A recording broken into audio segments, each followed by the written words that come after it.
नमस्कार दोस्तों, मैं आपका साथी और दोस्त सोनू शर्मा। आज बात करने वाला हूं अपने सबसे फेवरेट टॉपिक लीडरशिप कि एक लीडर को कैसा होना चाहिए और क्या क्वालिटीज डेवलप करके एक आम इंसान खास लीडर बन सकता है कि सभी लोग आपको प्यार करें, आपकी इज्जत हो। एक ऐसा इंसान जिसके कहने पर लोग अपनी जान की बाजी तक लगा दें। इसके लिए सबसे पहले यह समझना बहुत जरूरी है कि लीडर बनने के शुरुआती प्रोसेस में दुख सहना सबसे ज्यादा इंपॉर्टेंट है। तकलीफों से आपको मोहब्बत करनी ही होगी। यह सफर एक कैटरपिलर, एक इल्ली के तितली बन जाने जैसा है। जैसे एक कैटरपिलर तितली बनने के लिए इतनी लालायित रहती है कि अपने पंख उगाने तक वह कोकून में कैद होने के लिए तैयार हो जाती है। याद रखें, बांसुरी बनाने के लिए बांस को काटना पड़ता है, पत्थर के टुकड़े को मूर्ति का रूप देने के लिए पहले तराशना पड़ता है, पत्थर को वो चोटें सहनी ही पड़ती हैं और सोने को कुंदन बनाने के लिए उसे आग में तपाना ही होता है।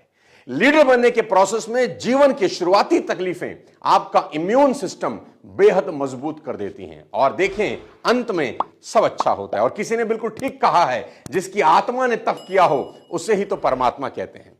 याद रखें, कामयाबी की यात्रा में सबसे पहली जंग कुदरत के साथ होगी। कुदरत हमें बहुत कुछ सिखा रही है। आप जब किसी पेड़ को देखें तो सिर्फ पेड़ ना देखें, बल्कि उसके पीछे पूरे इतिहास की तरफ नजर डालें कि पहले यह सिर्फ एक छोटा सा बीज रहा होगा।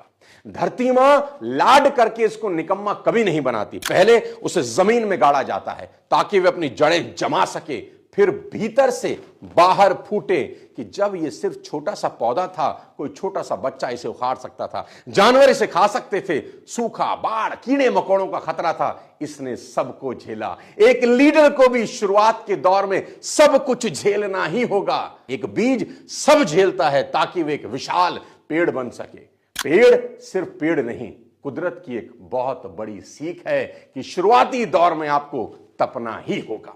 लीडरशिप के 7 सिद्धांत, प्रिंसिपल्स मैं आज आपको बता देना चाहता हूं। दोस्तों, इस वीडियो को आखिरी तक देखिए। यह एक वीडियो आपकी जिंदगी में बहुत बड़ी क्रांति ला सकता है। आज 7 क्वालिटीज आप सबको बता देना चाहता हूं। लीडरशिप का पहला लेकिन बेहद हैरान करने वाला प्रिंसिपल आपको बता रहा हूं। सबसे पहले आपको यह विश्वास करना ही होगा कि मेरे अंदर एक लीडर है, बस उसे पहचानना है और बाहर निकालना है। नेचर आपको बता रहा है, कुदरत आपको बता रही है कि आपके अंदर एक जन्मजात लीडर छिपा है। जन्म के समय से ही आप एक लीडर रहे हैं, बस कुछ बातें भूल गए हैं। आज मैं आपको याद दिला देना चाहता हूं कि पुरुष